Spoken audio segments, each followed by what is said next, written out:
우리 주님의 사랑과 은총이 이 시간 예배하는 우리 모두 위에 충만하게 임하기를 주님의 이름으로 축복합니다. 오늘은 대강절 첫 번째 주일입니다. 이 교회력에서는 성탄절 이전 4주간의 기간을 대강절로 지키는데요. 이 대강절은 예수 그리스도의 오심을 기다리는 절기입니다. 한자를 풀자면 기다릴 대자에 내릴 강자를 써서 우리 주님의 강림을 기다리는 절기가 바로 이 대강절인 것이죠. 그래서 대강절은 기쁨의 절기입니다. 우리 주님을 기다린다는 것이 기쁜 일이라는 거예요. 우리가 너무나도 잘 알고 있는 이 어린 왕자라는 소설을 보면은요, 여우가 어린 왕자에게 하는 아주 유명한 말이 있습니다. 오후 4시에 네가 온다면 나는 3시부터 행복해질 거야. 사랑하는 사람을 기다리는 시간은 결코 지루한 시간이 아닌 것이죠. 사랑하는 사람을 만나야지 그때부터 행복해지는 게 아니에요. 만나기 전부터. 이제 곧 사랑하는 사람을 만날 수 있다는 그 기대를 가지고 기다리는 순간부터 이미 행복이 시작되는 겁니다. 그런데 그 기쁨과 행복을 누리기 위해서는 믿음이 필요한 것이죠. 그 사람이 올 거라는 믿음이 있어야지 행복할 수가 있는 거예요. 이렇게 비유해 볼 수가 있을 것 같습니다. 어떤 남자가 어떤 여자를 사랑해서 그 마음을 고백하는 편지를 보내는 겁니다. 내가 당신을 정말로 사랑합니다. 당신과 연인이 되고 싶습니다. 당신의 마음도 나와 같다면 오늘 오후 4시에 시계탑 앞으로 나와주세요. 요즘 사람들은 잘 몰라요, 이런 거. 요즘 사람들은 다 전화로 하고 문자로 하고 뭐 카톡으로 하는 바람에 이런 감성을 잘 모를 텐데, 옛날에는 이런 거 있었잖아요. 뭐 그 노란 손수건 이야기에도 보면은 나를 용서한다면 나무에다가 노란 손수건을 매주세요, 이런 거 있었잖아요. 하여튼 그런 식으로 그렇게 이 남자가 편지를 보내놓고서 혹시라도 늦으면 안 되니까 이 남자가 1시간 일찍 3시부터 시계탑 아래에서 여자를 기다리는 겁니다. 그러면 그 기다림이 온전히 행복한 기다림이 될까요? 그렇진 않을 거예요. 지금 이 여자가 오기로 약속을 한 게 아니잖아요. 확실히 온다는 보장이 있는 게 아니잖아요. 올 수도 있고 안 올 수도 있는 거예요. 그러면 그 여자가 오면 얼마나 좋을까?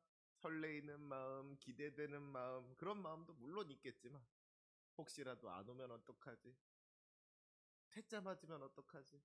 그런 불안하고 걱정되는 마음 분명히 있는 겁니다. 오면 좋겠다. 그런데 안 오면 어떡하지? 그냥 계속 마음이 왔다 갔다 하는 거예요.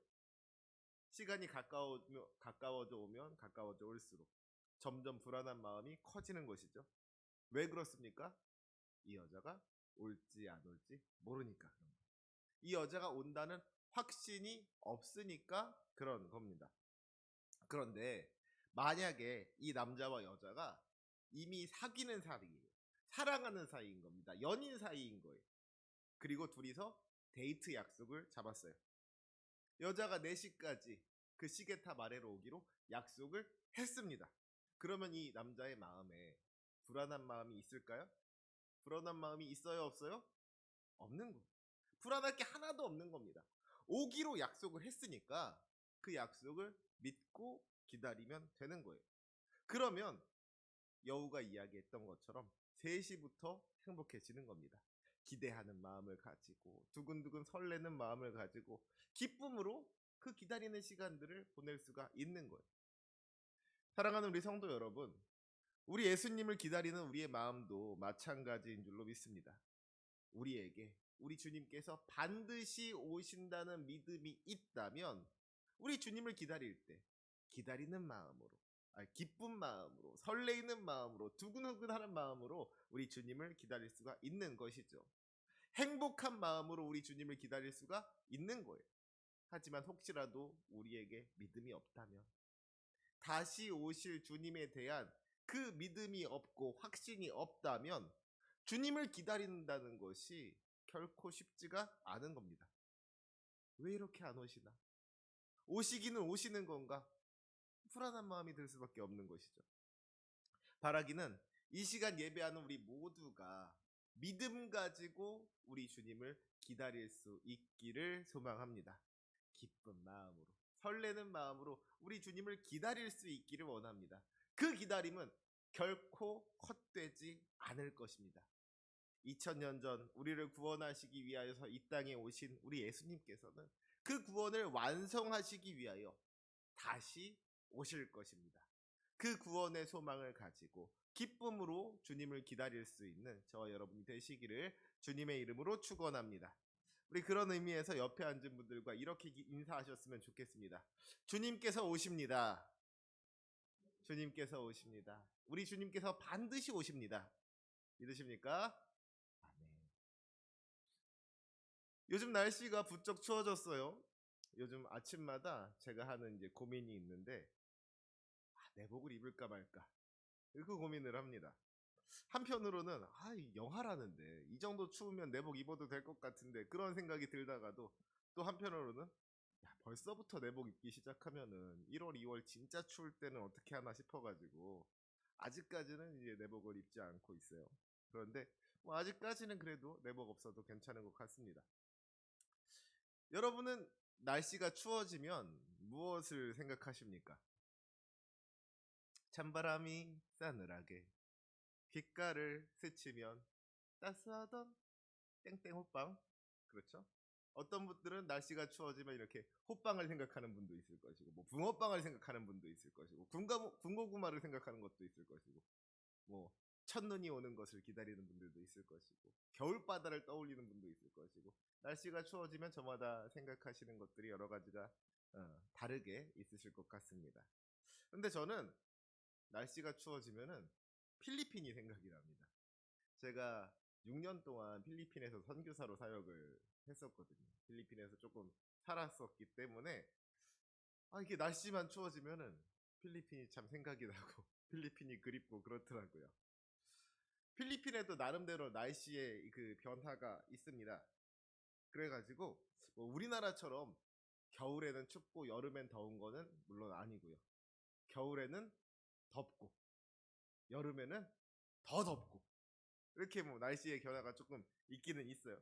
그래서 거기 살 때는 1년 내내 너무너무 더워가지고 그 더위를 적응하느라 참 힘이 들었었는데, 이제 한국에서 살면서 특별히 겨울이 오면은 필리핀 한번 갔다 오고 싶다. 필리핀은 참 따뜻할 텐데 이런 생각이 나더라는 것이죠. 그래서 저는 요즘 필리핀 생각이 참 많이 납니다.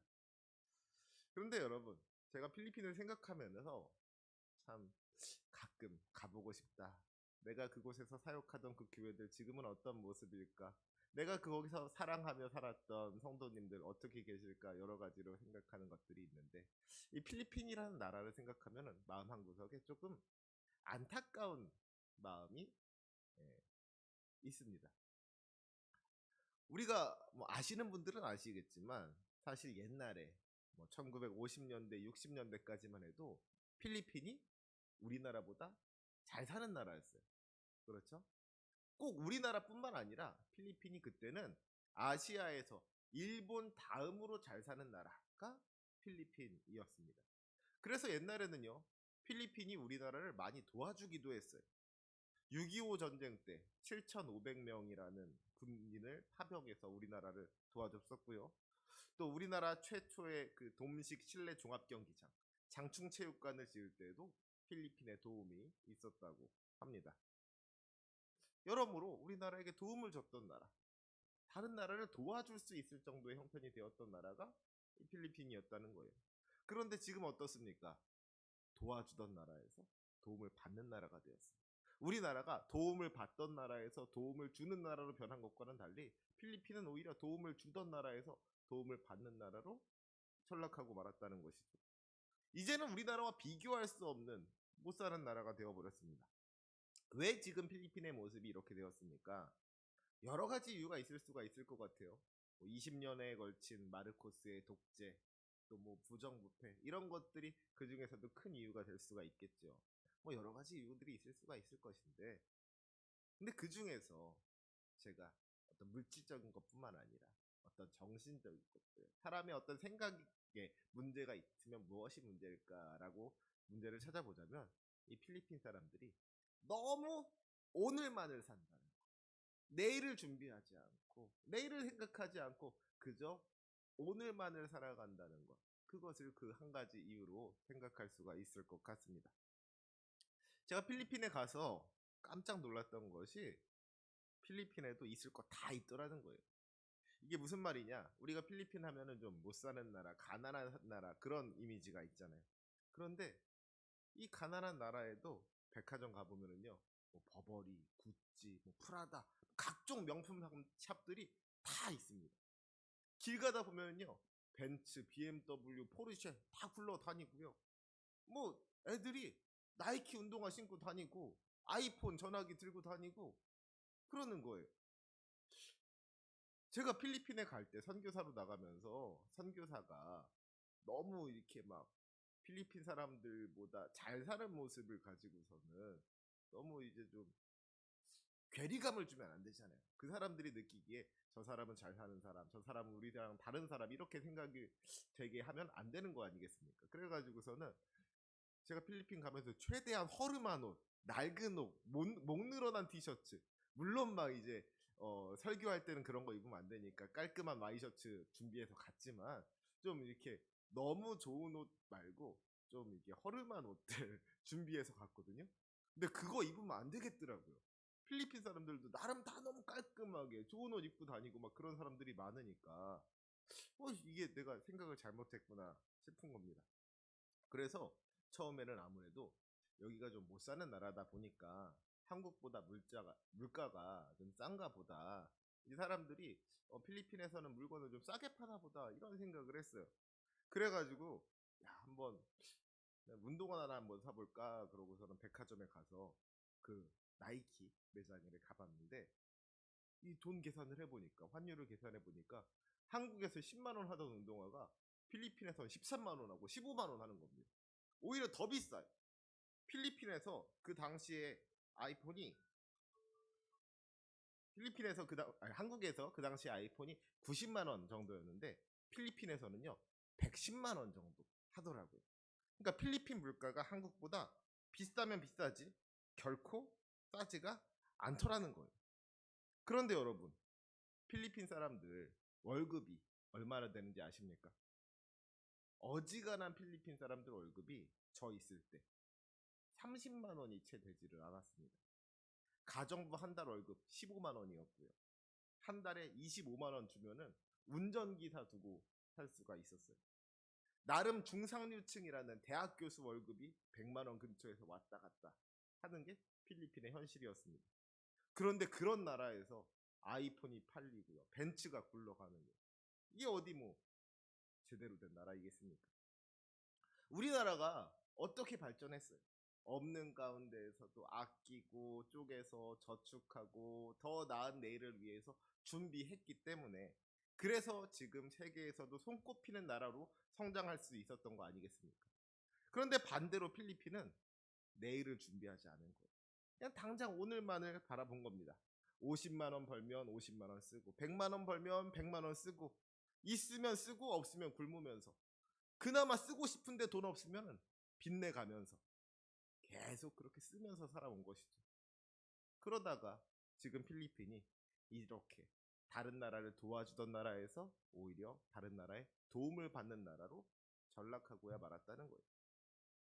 사랑하는 우리 성도 여러분, 눈앞의 것만을 바라보는 것이 아니라 눈을 들어 산을 바라볼 수 있는 그런 믿음의 사람이 되시기를 주님의 이름으로 축복합니다. 오늘 하루만을 살아가는 것이 아니라 내일을 준비할 수 있는 그런 깨어있는 사람이 되어야 된다는 거예요.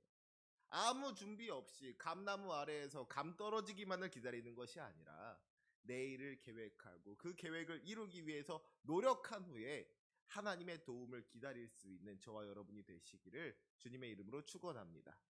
특별히 지금은 대강절 기간이라고 그랬어요. 대강절이 어떤 절기입니까? 우리 주님의 오심을 기다리는 절기인 거예요. 2000년 전 이 땅에 오신 예수님을 기다리고 또 언젠가 다시 오실 우리 주님을 기다리는 절기가 이 대강절인 겁니다. 그런데 기다리는 사람이 해야 할 게 있어요. 바로 준비하는 일입니다. 신랑을 기다리던 열 처녀를 생각해 보시기 바랍니다. 기름을 준비하지 못했던 다섯 처녀는 혼인 예식에 참여하지를 못했다는 것이죠. 오직 준비되어 있던 다섯 처녀만이 기쁨으로 신랑을 맞이할 수가 있었습니다. 기다린다고 해서 그냥 멍하니 기다리면 안 된다는 거예요. 그 만남을, 앞으로 되어질 일들을 우리가 준비하면서 기다릴 수 있어야 된다는 것이죠. 그러면 여러분, 지금 여러분은 준비되어 있으십니까? 기쁨으로 우리 주님을 맞이할 그 준비가 되어 있으십니까? 혹시 그렇지 못하다면 이 시간 결단하고 준비하여 우리가 주님과 함께하는 그 복된 영광에 참여할 수 있는 그 기쁨을 누리실 수 있기를 주님의 이름으로 축복합니다. 그렇다면 어떤 준비를 해야 하겠습니까? 오늘 본문 말씀은 우리가 너무나도 잘 알고 있는 씨 뿌리는 사람의 비유입니다. 씨를 뿌리는 사람이 나가서 씨를 뿌리는데 덜어는 길가에 떨어지고 덜어는 바위 위에 떨어지고 덜어는 가시떨기 속에 떨어지는 바람에 결실하지를 못했다는 것이죠. 오직 좋은 땅에 떨어진 씨앗만이 나고 자라서 100배의 결실을 하게 되었다 그랬습니다. 이 비유가 우리에게 말씀하고 있는 것이 무엇입니까? 지금 우리의 마음밭에 우리 주님께서 복음의 씨앗을 뿌리고 계신다는 거예요. 그런데 우리의 마음이 길가나 바위나 가시떨기와 같다면 주님께서 뿌린 그 복음의 씨앗이 결실할 수가 없다는 것이죠. 지금 우리들의 마음밭을 한번 돌아보시기 바랍니다. 여러분의 마음밭은 좋은 땅과 같습니까? 혹은 길가나 바위나 가시떨기와 같지는 않습니까? 길가와 같은 마음은 어떤 마음입니까? 길은요, 사람이 다니는 땅입니다. 따로 누가 길을 내지 않아도 사람들이 많이 지나가다 보면은 그곳은 길이 되는 거예요. 그래서 가끔 우리는 이제 잔디밭에 사람들이 들어가면 안 되는 잔디밭인데 사람들이 하도 많이 지나다녀서 잔디밭 가운데 이렇게 길이 난 것을 보게 됩니다. 그렇죠? 다시 말해서 이 길이라는 것은 사람의 흔적인 거예요. 우리 마음속에 사람의 생각이 분주하면 복음의 씨앗이 자라날 수가 없는 겁니다. 우리 마음속에 인간적인 생각들, 하나님만을 바라보지 못하고 사람들을 바라보는 그런 마음들이 가득하고 있다면 그 마음은 길가와 같은 마음인 거예요. 하나님을 바라보지 못하고 사람의 눈치를 살핀다면 그 마음은 길가와 같은 마음인 겁니다. 그 길을 통하여서 많은 사람들이 오고 갈 수 있을지 모르겠지만 정작 가장 귀한 주님은 그곳에 함께하지 않으시는 거예요. 우리 주님의 오심을 기다리는 이 대강절에 사람을 생각하는 마음 잠시 내려놓고 우리 주님께 집중할 수 있는, 우리 주님을 바라볼 수 있는 주님의 백성이 되시기를 주님의 이름으로 부탁을 드립니다. 그렇다면 바위와 같은 마음은 어떤 마음입니까? 바위와 같은 마음은 굳은 마음인 것이죠. 자기 생각, 자기 고집에 사로잡혀서 딱딱하게 굳어버린 마음. 다른 사람의 말에 귀 기울 줄을 모르고 자기만 옳다고 하는 마음. 무엇보다도 하나님의 말씀에 귀 기울이지 못하는 마음이 이 바위와 같은 마음인 거예요. 고집에는요, 선한 고집이 있고 악한 고집이 있습니다. 선한 고집은 어떤 고집이에요? 하나님의 뜻에 합당한 고집인 것이죠. 세상의 그 어떤 유혹에도 흔들리지 아니하는 하나님을 향한 굳건한 믿음, 그런 선한 고집을 우리 주님께서는 귀하게 사용하십니다. 그런 귀한 믿음의 바위는 하나님의 교회를 세우는 귀한 터, 반석이 되는 거예요. 하지만 지금 등장하는 바위는 그런 반석이 아니죠. 복음이 싹트지 못하고 말라 죽게 만드는 그런 바위. 하나님의 말씀을 거역하고 자기 뜻대로 살겠다는 그런 악한 고집. 주춧돌이 아니라 걸림돌이 되는 그런 바위들이 얼마나 많은지 모른다는 것이죠. 사랑하는 성도 여러분, 고집 부릴 때 고집 부릴 수 있으시기 바랍니다. 하나님의 뜻에 합당한 고집, 그런 고집은 세상을 변화시킬 수 있는 거예요. 세상 사람들이 뭐라고 하든지 간에 나는 하나님 뜻대로 하겠다. 세상 사람들이 뭐라고 하든지 간에 나는 하나님만 따르겠다. 세상 눈치 보지 않고 하나님만 바라보겠다는 그런 거룩한 믿음의 고집을 가질 수 있으시기 바랍니다. 주님께 고집 부리는 것이 아니라 주님을 위해 고집 부릴 때, 주님을 향한 고집을 부릴 때 주님께서 축복하여 주실 줄로 믿습니다. 또 우리가 바위가 같은 마음을 생각할 때 한 가지 더 생각할 게 있을 것 같아요. 세상에는요, 아름다운 바위들이 있다는 거예요. 아름다운 돌, 아름다운 바위. 그걸 뭐라 그래요? 보석이라 그럽니다. 보석. 보석은요, 귀한 겁니다. 아름답고, 소중하고, 값진 거예요. 하지만 아무리 귀한 보석이라고 할지라도 그것이 밭 가운데 있을 때에는 그저 씨가 싹트지 못하도록 하는 돌멩이에 불과하다는 것을 알아야 하는 거예요. 우리 삶에 있어서 재물이라는 거, 돈이라는 거 어떤 겁니까? 우리가 이 세상을 사는 동안에 여러 가지로 편리함을 주는 것이 이 돈이죠. 돈만 많으면 이 세상 얼마나 편하게 살 수 있는지 모릅니다. 그래서 많은 사람들이 돈을 쫓아가요. 하지만 우리가 분명하게 알아야 할 것은 돈이라는 것이 이 세상을 사는 동안에는 편리함을 줄 수 있을지 모르겠지만 그것이 하나님과의 나 사이를 가깝게 하지는 못한다는 거예요. 이 세상에서 사는 동안에 좋은 집에서 살면서 좋은 차 타고 좋은 것 입으면서 그렇게 편하게 살 수 있게 해주실지는 모르겠지만 그 돈이라는 것이 우리를 구원해 주지는 못한다는 겁니다. 그래서 그 아무리 값비싸고 아름다운 보석이라고 할지라도 그것이 밭 가운데 있다면, 그것이 복음의 씨앗을 싹트지 못하게 가로막고 있다면, 그것이 우리 주님과 우리 사이를 가로막고 있다면 골라낼 줄 알아야 한다는 것. 그것은 우리가 알아야 한다는 것. 우리가 돈 때문에 주님께로 나아가지 못한다면 그 돈 내려놓을 줄 아는 믿음 가질 수 있기를 원합니다. 돈 때문에 주님을 따르지 못했던 부자 청년과 같이 되지 말아야 된다는 거예요. 세상의 그 어떤 것이라도 우리 주님보다 귀하지 않다는 것을 늘 기억하면서 우리 주님을 기다릴 수 있는 이번 대강절이 되시기를 주님의 이름으로 축복합니다. 마지막으로 가시떨기와 같은 마음이 있다 그랬어요. 다른 사람들을 찌르고 상처 주는 그런 가시와 같은 마음이 우리 안에 있다면 그런 마음에는 결코 우리 주님께서 오실 수가 없다는 것을 알아야 한다는 것이죠. 마태복음 5장 23절과 24절 말씀해 보니까 뭐라고 하고 있습니까?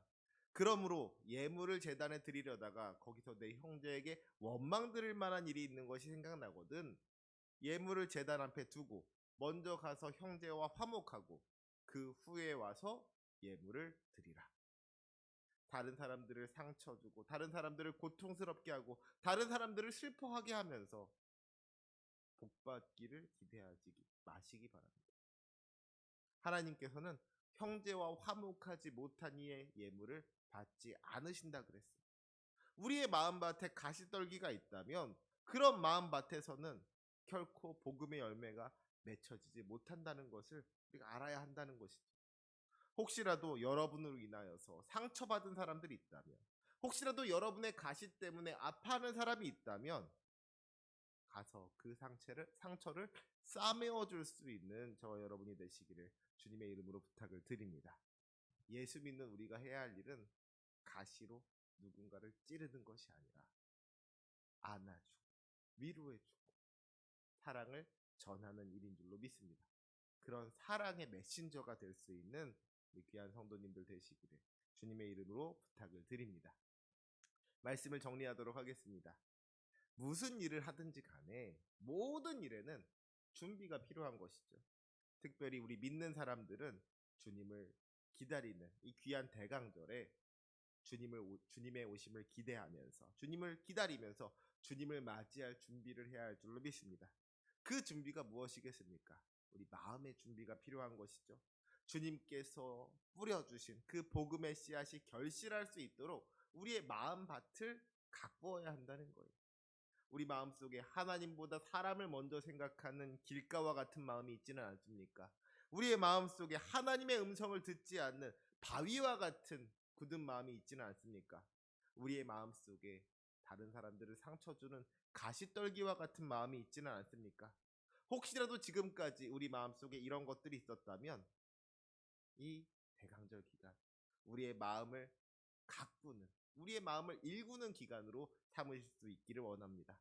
돌멩이를 고르고 가시떨기와 잡초들을 뽑아낼 수 있기를 원합니다. 굳어져 길과 같이 단단해져 있다면 호미질로 쟁기질로 부드럽게 하시기 바랍니다. 주님께서 오시기를 기다리는 이 대강절에 좋은 밭으로 우리 주님을 맞이할 수 있기를 원합니다. 여러분이 좋은 밭을 준비하고 우리 주님을 맞이할 때 주님께서는 100배의 결실로 복 주실 줄로 믿습니다. 준비하는 믿음 가짐으로 말미암아 그 귀한 축복 함께 누리는 저와 여러분이 되시기를 주님의 이름으로 축원합니다. 아멘. 기도하시겠습니다.